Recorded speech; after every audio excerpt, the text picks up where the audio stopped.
আগামীতে এরকম হবে না। মিথ্যা মামলার রাজনীতি বাংলাদেশে বন্ধ হওয়া উচিত বলে আমি মনে করি। 15 সালের একটা মামলা, এটা বাড্ডা থানায়।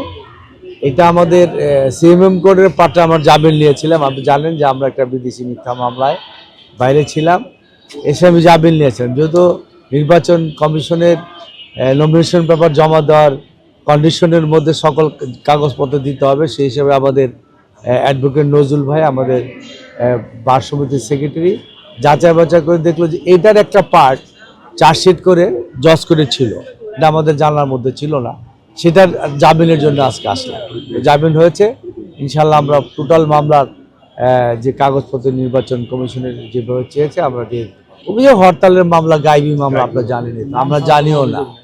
হ্যাঁ, অ্যাট এ টাইম হয়তো ঢাকা শহরে একটা হরতালের কমিশন 5 জায়গা থেকে আমাদের নামে মামলা দিচ্ছে। অসংখ্য মামলা, প্রায় শতাধিক মামলার আসামি করা হয়েছিল আমাকে। তো এইটার ওই হরতালের মামলার না, এইটা একই। যেরকম ধরেন আমি বাড্ডা এলাকার কমিশনার ছিলাম, বাড্ডার দায়িত্বে ছিলাম। আমাদের দেখা গেলো যাত্রাবাড়ি থেকে, উত্তরখান থেকে, এয়ারপোর্ট থেকে মামলা দেওয়া হচ্ছে। এই জন্য এগুলির নাম হয়েছে মিথ্যা এবং গাইবি মামলা।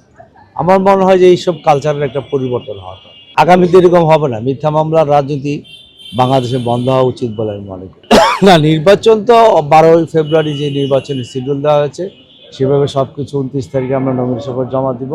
নির্বাচনের কার্যক্রম চলছে, আমরা সব কিছুই করতেছি। এর মধ্যে আপনারা জানেন যে উসমান সাদির একটা ঘটনা ঘটেছে, এর একটু ব্যর্থই করেছে একজন সাহসী বীর সৈনিক। তাকে যারা স্বৈরাচার, যাদেরকে এখানে গণঅভ্যুত্থানে বিদায় করেছে, তারা বসে বসে ষড়যন্ত্রগুলি করছে। এসব ষড়যন্ত্র সম্পর্কে সজাগ থেকে আমাদের নির্বাচন করতে হবে। এখনও ষড়যন্ত্র নিয়ে আছে, উসমান সাদির ঘটনা তাই প্রমাণ। সেই জন্য আমরা এটা মাথায় নিয়ে কাজ করছি সতর্কতার সঙ্গে।